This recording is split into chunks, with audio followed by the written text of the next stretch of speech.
ये 13 दोष ऐसे हैं जिसके जीवन में होंगे तो उसको कभी शांति, कभी सुख, कभी ऐश्वर्य ये टिकेगा नहीं और दुर्गति निश्चित हो जाएगी।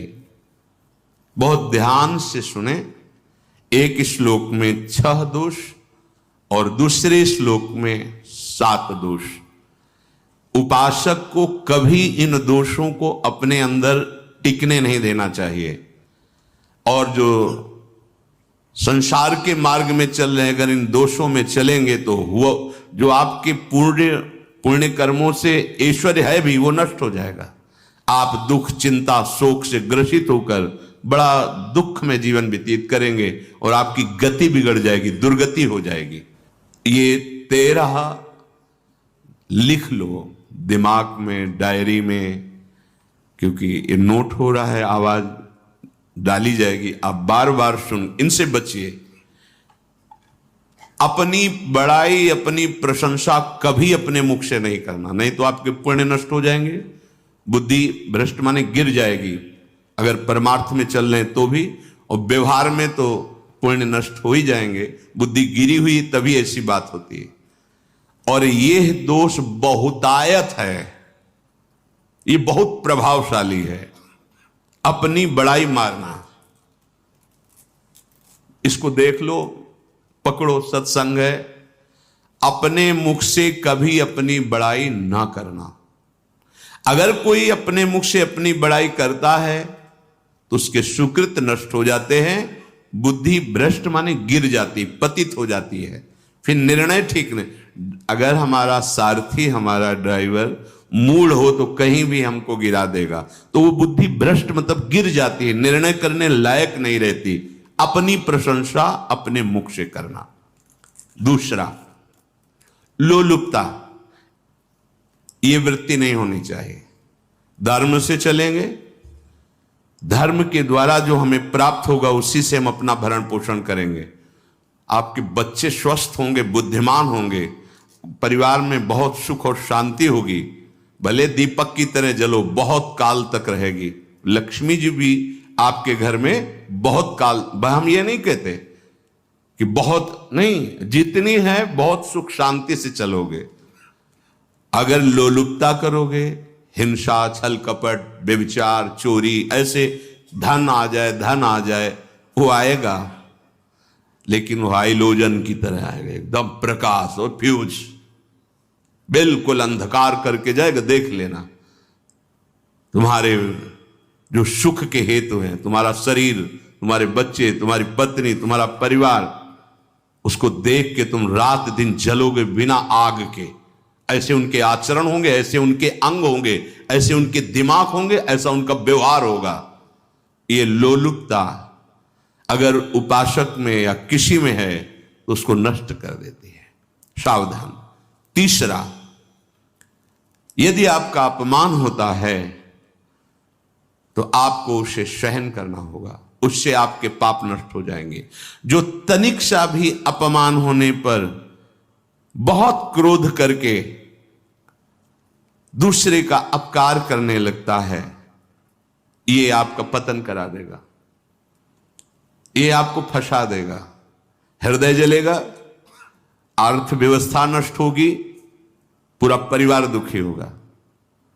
जरा सा अपमान की संभावना में आप किसी से भी भिड़ गए, किसी से भी, वो ये प्रवृत्ति आपका पतन कर देगी। और अगर आप सह गए तो आपका सहना उसके लिए आग बन जाएगा। उमा क्षमा साप होते भारी, तुम्हें दंड देने की जरूरत नहीं, उसका एक कर्म ही उसे दंड दे देगा। आप शांत हो जाइए, आप सत्संगी हैं, आप शांत रहिए। चौथा, निरंतर क्रोध और उसका चिंतन। बैठे बैठे बस द्वेषियों का चिंतन ही हो रहा है, अंदर क्रोध का चिंतन और द्वेषियों का चिंतन ही हो रहा है। द्वेष भरी बातें, द्वेष भरे क्रियाएं, उन्हीं का चिंतन करके जलते रहना क्रोध से।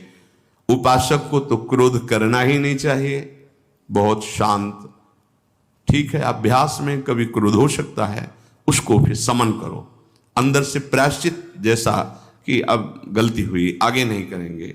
और व्यवहार में भी क्रोध को आप पीना सीखें। अगर बार बार आपका क्रोध प्रकट होता ही रहेगा, आपका स्वभाव बिगड़ जाएगा, आपके पुण्य नष्ट हो जाएंगे और आपका जीवन नष्ट हो जाएगा। देने वाला उतना दे देगा आपको, आनंदित रहो। पैसा खर्चा, सब पूरे जीवन का विध्वंस मचा दिया क्रोध ने। कहीं भी आप देखो, किसी से क्रोध करके देखो, फिर देखो तुम्हारा भजन चल रहा है, तुम्हारी वो आनंद वृत्ति है नहीं, जलोगे और वो जलन और गुस्सा दिलाएगी और वो बैठे बैठे जलोगे नहीं। ये क्रोध जो है, ये चाहे व्यवहार में हो चाहे परमार्थ में, दोनों की हानि करने वाला है। और आश्रित जनों की रक्षा ना करना। अगर कोई भाग कर आपके पास आ गया है, कोई पशु पक्षी या कोई मनुष्य, आपको चाहिए कि अब चाहे हमारे पहले प्राण जाएं, उसकी रक्षा करेंगे।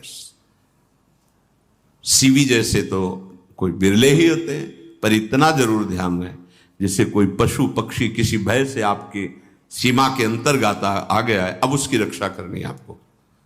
अगर आप स्वयं मार देते हैं या मरवा देते हैं, या आपके सुकृत नष्ट कर देगा, या आपकी दुर्गति का कारण बन जाएगा।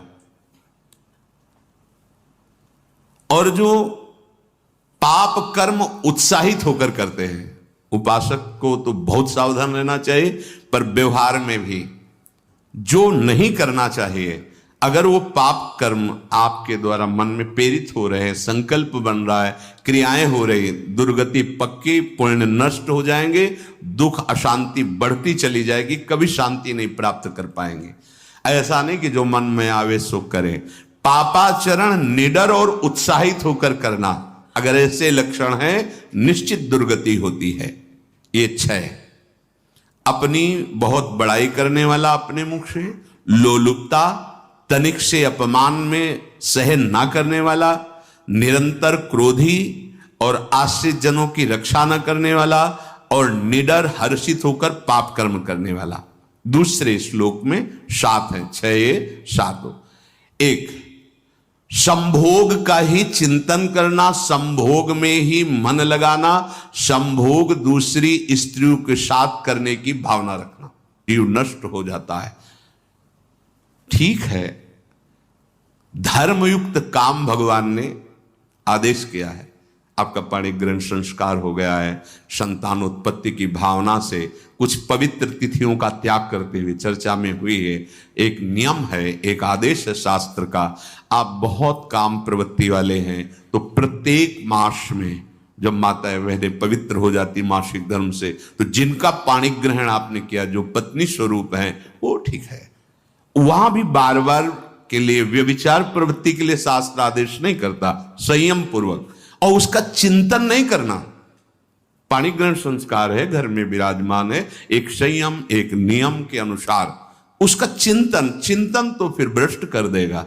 चिंतन प्रभु का करना है, चिंतन प्रभु की सेवा जो आपके कर्तव्य, इसके चिंतन से बचो। घातक है, बहुत बड़ा जहर है, अगर विषय चिंतन होने लगा तो मरोगे, जिंदा जलोगे, दुर्गति भी होगी। ये अंदर की जो आग है ना, कामाग्नि, ये इतनी बढ़ती चली जाएगी, तुम्हारे होश खराब हो जाएंगे कि मुझे क्या करना चाहिए क्या नहीं करना चाहिए। कोवा मदांधो मदना तुरोवा, अंधा हो जाएगा, नहीं दिखाई देगा अनुजा तनुजा क्या है कौन है, कुछ नहीं, भ्रष्ट बुद्धि। संभोग का चिंतन नहीं। धर्मयुक्त काम आदेश है शास्त्र में। यदि आप प्रवृत्ति मार्ग में हैं तो अपनी पत्नी को जो पाणिग्रहण स्वीकार किया है, वहां भी पवित्र तिथियों का त्याग करते हुए, एकादशी है, रामनवमी है, नव दुर्गा है, जन्माष्टमी है, राधाष्टमी, जो पवित्र तिथियों का त्याग करते हुए और ऐसे जो मर्यादाएं हैं उसके अनुसार, और कहीं पराई स्त्री के साथ संभोग की बात निश्चित दुर्गति पक्की है। ऐसे ही माताओं के लिए है, स्त्री शरीर के लिए है। यदि वो ऐसी गलत चेष्टा तो पतिवंचक परपति रति करई, रौ नरक कल्प सत परई। ये भोग चिंतन से बचने की चेष्टा कीजिए तो क्रिया से अपने आप बच जाएंगे। विषमता रखने वाला, सबके साथ बर्ताव ऐसा कि मैं बहुत श्रेष्ठ हूं और दूसरे सब नहीं, ऐसा व्यवहार नहीं। सब भगवत स्वरूप हैं, समान व्यवहार। जैसे आपके भोजन है तो जो आप पा रहे हो वही सबको दीजिए। बैठने की व्यवस्था, उठने की व्यवस्था, क्रम बाय क्रम, पर उसको भी नीच भाव से मत देखिए। उस कोटि का उसको प्यार दीजिए, दुलार दीजिए, सम्मान दीजिए। इतनी विषमता ना फैलाते रहें अपने जीवन में कि आप सबके निंदा के पात्र बन जाए। विषमता नहीं, सबको प्यार। हाँ ठीक है, पुत्र का अलग प्यार है, भाई का अलग प्यार है, पिता का अलग प्यार है, पर हमारा व्यवहार प्रीति युक्त होना चाहिए, विषमता भरा नहीं होना चाहिए।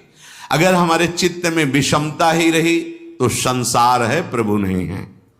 जीत विषम संसार कीर्ति जग बिस्तर है। जो विषमता पर विजय प्राप्त कर लेता है वही भगवत प्राप्ति का अधिकारी। ये विषमता बहुत बड़ी हानि है। तीसरी बात, अत्यंत मानी होना। जहां आपके प्राण कमजोर होंगे, पुण्य नष्ट होगा, आयुश्री सब नष्ट होना है, ऐसे आचरण करवाएगा गुरुजनों के साथ, महापुरुषों के साथ। ये बहुत नीच प्रवृत्ति है। अत्यंत मान प्रियता, मुझे सम्मान मिले, उत्तम प्रवृत्ति है। सबको मान देना, स्वयं अमानी रहना। चौथा, दान देने की बात कह के मुकर जाना या दान देकर पश्चाताप करना। दे दिया है, बहुत जल रहे हो, दूसरे से वार्ता कर रहे हो कि पता नहीं क्या यार बुद्धि में हो गया, हमने उसको इतना कहा था, उतना दे दिया, क्यों दे दिया, ऐसा ऐसा, मतलब अंदर चिंतन करना, क्यों दे दे तो दिया। इसके बाद जो आपका ये जलन हो रही, पश्चाताप, सुकृत नष्ट हो रहे हैं। दान देकर पश्चाताप करना या दान देने की बात कह के मुकर जाना। जैसे आपने कह दिया आपको इतना इतना ऐसा, अब आप मुकर गए, ब्याज सहित तुम्हें देना होगा, ये तुम्हारी दुर्गति का कारण बन जाएगा। ऐसे ही नहीं बोलना चाहिए, बहुत होश से। वाणी एक अमोल है, जो कोई बोले जान, ये तराजू तौल के तब मुख बाहर आन। पांचवा, अत्यंत कृपण होना। ना परिवार को सुखी कर पा रहा, ना अपने को सुखी कर पा रहा है। एक एक सिक्का बैंक में जो मर गया।